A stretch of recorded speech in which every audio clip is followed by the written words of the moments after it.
안녕하세요. 오늘 미술 교과서 완전 정보 18강입니다. 한 2주 쉬었습니다. 쉰 게 아니라, 본 수업 때문에 좀 미뤄졌어요. 앞으로 계속 열심히 하겠습니다. 2015 개정, 미술 교과서. 자, 교과서만큼 또 재미있는 게 없죠. 꾸준하게, 좋은 내용으로 할 테니까, 좋아요 좀 눌러주시고, 자, 바로 진행합니다.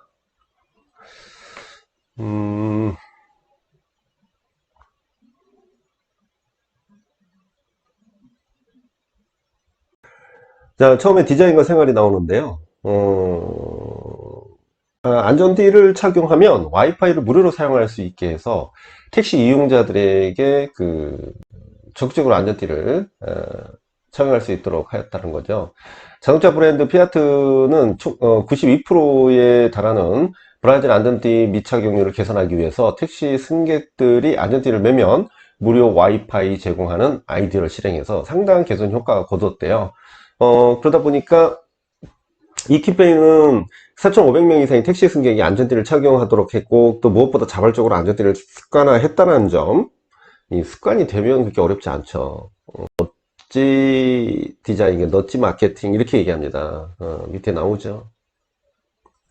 그래서 이런 거 나이키 넛지 마케팅이 나오는데, 미국의 스포츠 브랜드 나이키는 국내 쓰레기 문제가 심각한 일부 지역에 휴지통에 자사 로고를 새긴 농구 골대를 설치를 했대요.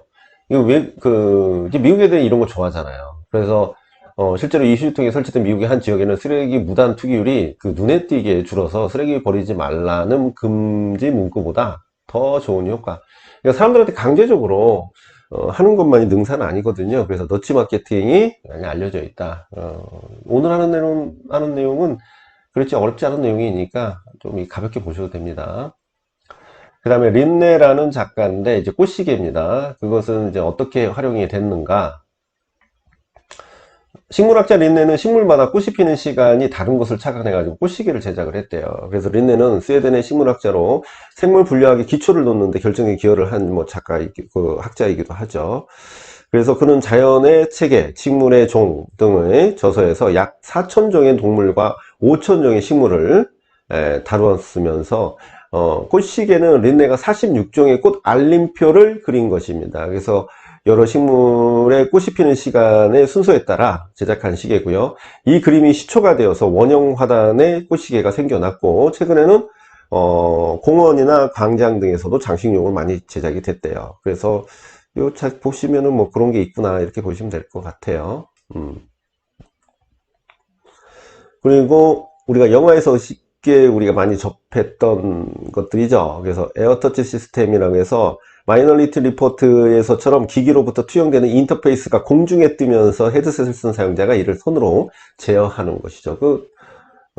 아이언맨에서도 그런 게 나오고, 그죠?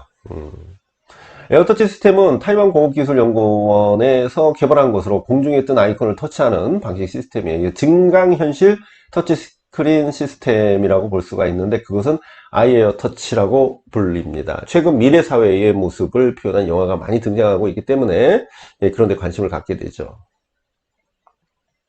자, 그 다음에 아우디사의 로고 타입입니다. 자, 로고 타입은 회사나 제품의 이름을 문자로 쓴 것인데 간단히 로고라고도 합니다. 로고라고 하고요. 로고 타입은 회사의 제품이 지니는 이미지를 쉽게 전하고 기억에 남으며 모든 매체에 이용할 수 있고 대중에게 호감을 줄 수가 있어야 한다는 조건이 있어요. 그 다음에 심벌 마크가 있죠. 이건 문자로 했는데 얘는 이제 심벌 마크, 회사나 제품의 상징인 이미지를 그래픽으로 형상한 것인데 글자나 도형을 조형적으로 디자인한 것입니다. 그래서 심벌 마크와 로고 타입이 가로형, 세로형으로 이제 조합이 된, 같이 합해진 것을 시그니처라고 합니다. 시그니처. 그래서 그거 명칭 알아두시고요. 그 다음에 홀트라는 사회적 계급 시각화 해가지고 이제 작가가 각 계급에 사용하는 포크나 숟가락 길이와 종류에 활용해서 사회적 계급을 독창적으로 표현을 했는데 이것을 인포그래피라고 합니다. 그래서 각 계급이 사용하는 포크나 숟가락 종류의 길이를 활용해서 사회적 계급의 분포를 보여주는 인포그래픽. 그래서 이 작품은 정확한 정보 전달 보다는 설득 메시지를 강하게 전달하는 데 중점을 두었고요. 사회 계급별 분표 데이터를 극단적으로 함축해 시각화한 사례이므로 학생들이 이제 작품의 내용을 왜곡하여 이해하지 않도록 지도를 하게 되죠. 그래서 인포그래픽 보시면은 그래픽 보시면 정보를 구체적이고 표면적, 실용적으로 전달한다는 점에서 일반적인 그림이나 사진과는 또 구별이 된다. 그래서 복잡한 정보를 빠르고 명확하게 설명해야 하는 기호, 지도, 기술, 문서 등에 사용되고요. 차트, 그 다음에 사실 그 박스, 그 다음 지도, 다이어그램, 흐름도, 로고, 달력, 일러스트레이션 등등등 인포그래픽에 포함이 됩니다. 그래서 이런 식으로 사용이 됩니다. 이런 식으로. 자, 그리고 비아가스라는 사람이 그 와텐버그에서 이제는 같이 합동 작품인데, 바람지도, 이거 우리가 이제 그 미세먼지 할 때 이거 뭐 다음이나 이런 거 어플 누르면 이런 거 뜨죠. 그래서 실시간으로 미국의 전역의 바람 방향을 알려주는 뭐 정보 시각화 자료, 이런 식으로 쉽게 우리가 파악할 수 있게 하는 자료들이죠. 요것도 오른쪽도 마찬가지예요. 덱시아 타워 같은 경우 기온, 구름, 바람 등의 일기예보를 건물의 색과 패턴을 활용해서 실시간으로 알려주는 방식이죠. 그래서 벨기에 브뤼셀에 있는 145m의 높이의 38층 건물로 15만 개의 LED를 외벽에 설치를 해서 기온, 날씨에 따라 야간의 조명의 색이 변하도록, 이 모든 사람이 쉽게 파악할 수 있는 것이죠. 그래서 또한 시민들이 직접 터치 스크린을 조작해서 디자인과 조명의 모양이나 색을 기하적 패턴으로 바꿀 수도 있게 하는 그런 방식으로 제시를 하고 있습니다. 그 다음에 찰스 임스, 우리가 이제 뭐 의자 디자인을 할 때 많이 굉장히 유명한 사람이죠. 그래서 무엇이든 걸 수 있는 옷걸이인데, 독특한 조형미를 느낄 수 있는 벽걸이 옷걸이인데요. 임스 부부는 미국 역사상 가장 사랑받는 디자이너고요. 20세기 대표한 수많은 가구와 소품 디자인을 했습니다. 그래서 무엇이든 걸 수 있는 옷걸이는 임스 부부가 아이들이 장난감에 영감을 받아서 디자인한 벽걸이형 옷걸이다. 뭐 참고하시고요. 그 다음에 헤드웩. 그래서 팽이 의자라고 볼 수가 있는데, 아무래도 유의적인 요소가 또 강해 보이죠. 자, 완벽한 대칭을 이루는 의자로 360도 회전이 가능하고요. 앉는 사람들이 즐거움을 느낄 수 있게 하는 것이죠. 그래서 일반적으로 드럼이나 램프 등 대칭을 이루는 원 형태의 물체를 제작할 때 사용하는 금속 가공 기법인 스피닝 가공법 해가지고 이 쇠를 가지고서 돌리면서 깎아내는 방식으로 동그랗게 만드는 방식이죠. 그래서 그러니까 고속으로 돌면서 쇠에다가 뭐 다이아몬드나 이런 것을 그보다 강한 대상을 대면서 그것이 쭉 갈리면서 이 형태의 모양이 만들어지는 것을 이제 스피닝 가공법이라고 합니다. 그래서 그걸로 만든 것이고요. 무게가 실리는 쪽으로 기울어지거나 회전하는 의자입니다. 그래서 의자에 앉아 빙글빙글 돌다 보면은 놀이기구에 탄 것처럼 즐거움을 느낀다고 하는데, 뭐 참고하시고요. 자, 우르케올라의 그 페페, 그래서 크레덴자 장식장인데 건축가이자 디자이너인 우르케올라와 그래픽 아티스트인 페페가 협업을 통해서 만든 장식장이래요. 그래서 독일 쾰른 성당의 스테인드 글라스에 영감을 받은 이 작품이라고 할 수가 있죠. 그 다음에는 요런 거, 가즈니에, 이 사람이 되게 일반적이면서도 되게 효율적인 디자인이죠. 기울어진 세면대, 높이와 각도를 조절해서 모든 사람, 여기에서는 모든 사람이 중요합니다. 그래서 모든 사람이 편리하게 이용할 수 있는 세면대인데, 또한 세면대를 기울였을 때 자연스럽게 배수가 되어서 물이 튀거나 밖으로 흘러내리지 않대요. 그래서 어린이, 노인, 장애인 모두가 편리하게 사용할 수 있는 세면대라고 합니다. 그래서 밑에서 비슷한 게 나오는데, 요것도 마찬가지죠. 그죠? 요런 디자인. 굉장히 비슷하게 우리가 이제 누구나 불편함 없이 사용할 수 있는 것들, 이런 것을 유니버셜 디자인이라고 하죠.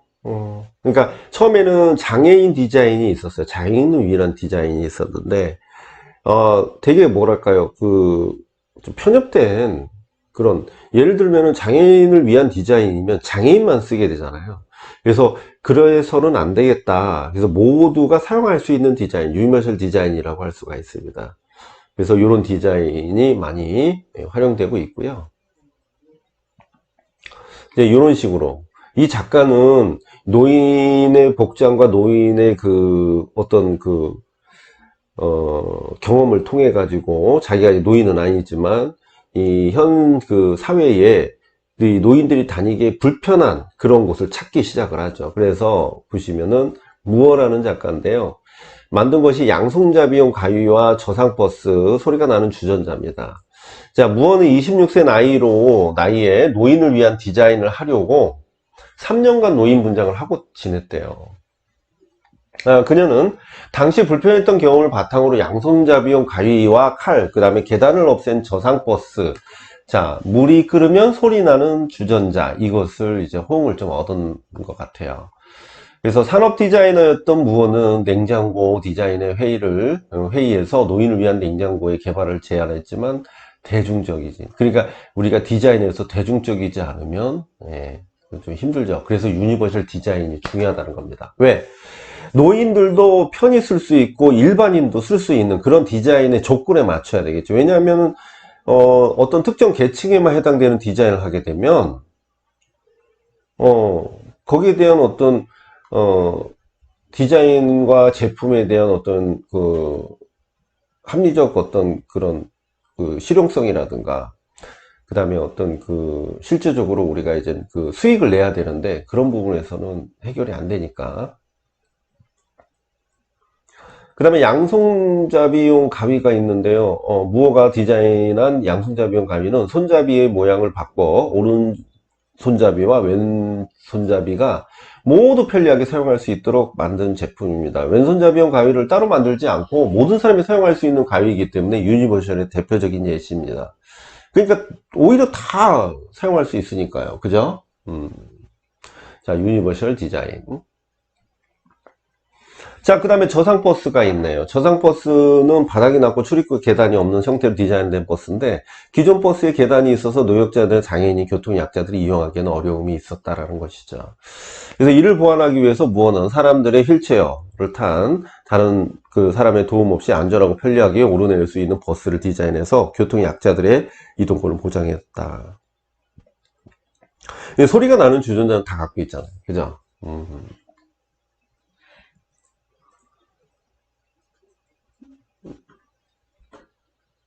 자, 요 디자인 같은 경우는, 요 디자인 같은 경우는, 빅터 파파넥이라는 사람이 이 아이디어를 착안해가지고, 제3세계를 비롯한 되게 낙후된 어떤 그런 지역의 나라에 가서, 에너지를 활용할 수 있는 여러 가지 제품들, 라디오라든가 이런 등이라든가 이런 것을 만들어서 많이 유명해졌죠. 그래서 인간을 위한 디자인. 그래서 1리터에 빛 해가지고 페트병과 약간의 표백제 그리고 물만 있으면 햇볕을 활용해서 어두운 방을 환히 비칠 수 있는 이런 아이디어가 있다라는 것이죠. 그리고 이제 이런 작품들,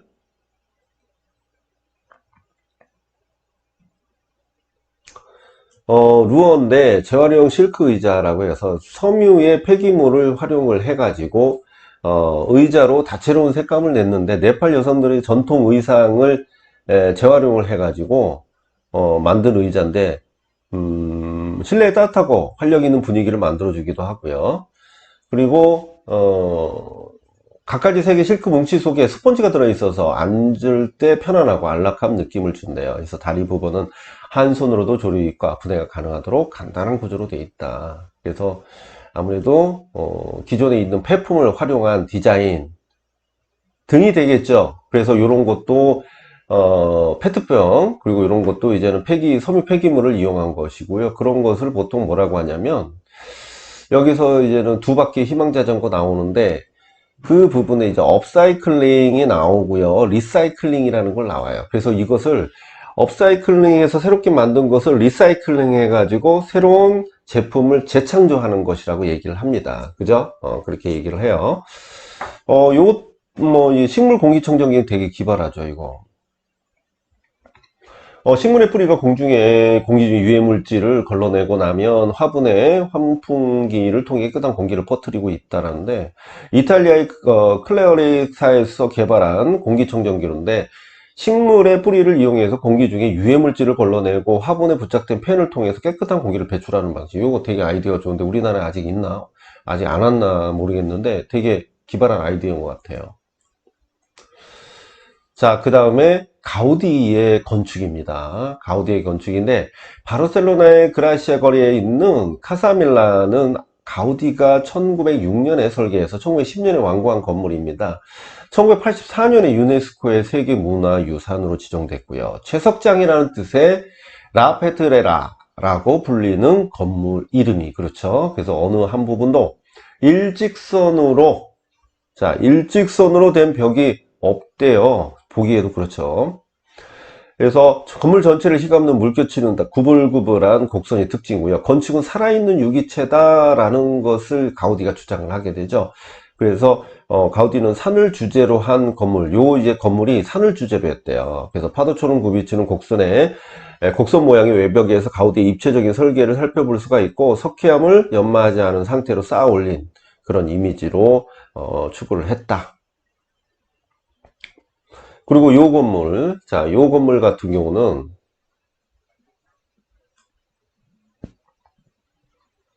굉장히 그 유기농을 중시하는, 지금 막 쓰레기가 많아지고 하는데 굉장히 우리가 긍정적으로 봐야 하는 그런 시스템이라고 볼 수가 있어요. 그래서 리젠빌리제에서 덴마크에서 식량과 물 에너지를 외부 공급망에 의존하지 않고 자체적으로 해결하는 독립형 계획 마을이래요. 그래서 식량과 에너지 작업은 환경에 해를 끼치지 않는 지속 가능한 방식으로 이루어지고요. 재생마을이란 뜻의 리젠빌리지, 되게 중요한 말이죠. 덴마크 건축사무소에서 뭐 했는데 급속한 인구의 증가와 도시화, 자원의 부족, 식량 위기 등을 해결하기 위한 새로운 재생 모델이라고 나오죠. 사람들은 마을의 물 저장소에 모아둔 빗물을 이용해서 지방과 마을 곳곳에 수직 농사, 그다음 수경 재배, 공중 재배 등을 하면서 자급자족을 한대요. 거리 안쪽에는 제철 과일과 채소를 재배하는 마을의 공동의 수직 농장형 정원이 있고요. 쓰레기는 바이오가스 발전소에서 자체적으로 처리한대요. 이런 식으로 환경을 우리가 보호하는 그런 시스템을 기반으로 하고 거기서 자급자족할 수 있는 이런 마을, 상당히 이상적이죠.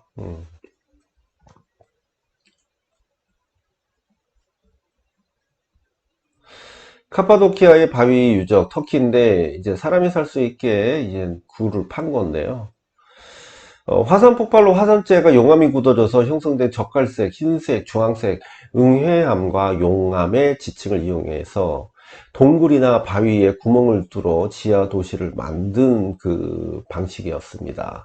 그래서 카파도키아는 터키의 아나톨리아 고원 화산지대에 자리하고 있는데요. 이 지역의 버섯이나 첨탑을 다른 바위들이 솟아 있는데 이는 인근 그 에르제르산과 하산산의 분화로 쌓인 화산재가 물에 의해 침식되어 만들어진 것이다. 그래서 맨 마지막에 밑에 세 번째 보시면 이런 카파도키아는 본래의 지형을 최대한 살려 인간이 거주할 수 있게 만든 예외적인 건축물인데요. 지리적 조건과 사회적 문화적 배경에 따른 특성이 잘 나타나 있다. 그 다음에 게리의 작품인데요.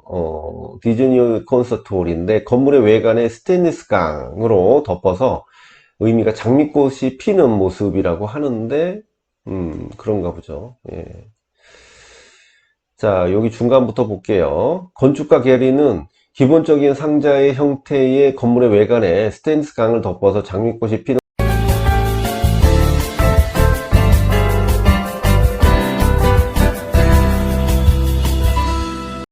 자, 자, 이수경 작가의 작품인데 그냥 참고만 하시면 될 것 같은데요.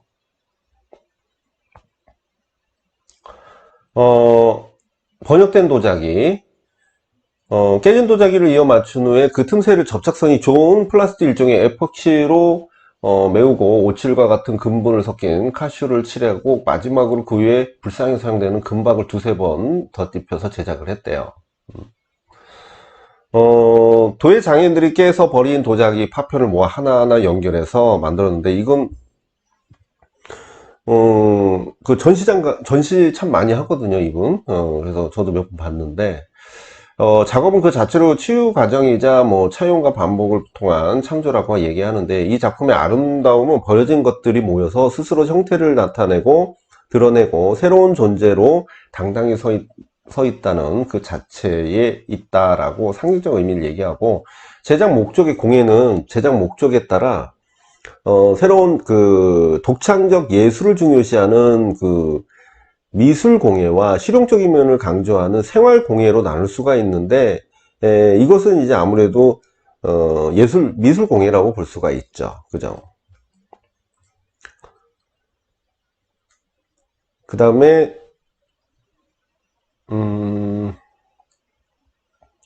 4층 사방 탁자가 있죠. 그래서 책에는 장식용 소품을 올려놓은 조선시대의 대표적인 것이고요. 세 번째 보시면 사방 탁자는 넓은 판재를 가는 기둥으로 연결해서 사방이 트이게 만든 수납용 가구인데요. 책이나 문방용품, 즐겨 감상하는 물건을 올려놓거나 장식하는 기능을 한대요. 그래서 굉장히 그 유교적 어떤 그런 특이한 장식도 없이 되게 간결하게 표현되죠.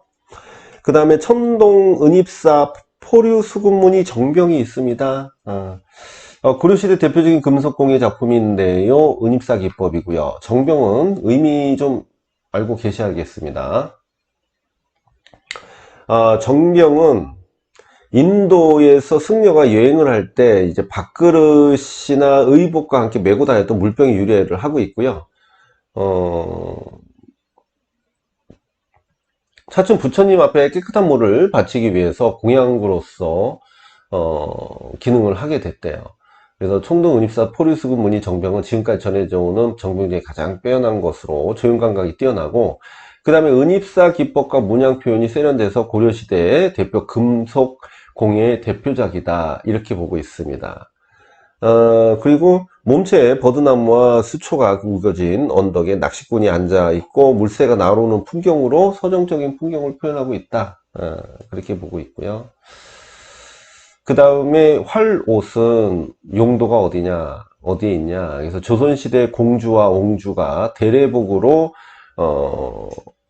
서민에게도 혼례 때 사용이 허락됐던 작품이다, 이 옷이다. 그래서 붉은 비단으로 만들어졌고 가슴 등 소매 끝에 장수와 길복을 의미하는 연꽃, 모란꽃 등이 화려하게, 의미도 물어볼 수 있죠.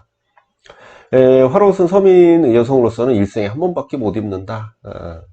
그 다음에 양상훈 작품인데, 이것은 뭐 나온다기보다는 기법 때문에 이것을 하고 있습니다. 그래서 10cm 내외의 작은 작품들인데 브로치로 만들어 옷에 장식하는 장신구인데요. 한지로 치댄 뒤에 형태를 만들어서 줌치 기법이라고 하죠. 한지를 치대서 만든 것을 줌치 기법이라고 하는데, 이 줌치 기법은 한지를 물속에 넣고 주무르고 두들겨 섬유가 엉키도록 하는 방법이고요. 이렇게 만드는 줌치 한지는 바느질이 가능할 정도로 질겨진대요. 그래서 이 작품 뭐 이런 기법만 좀 아시면 되고요.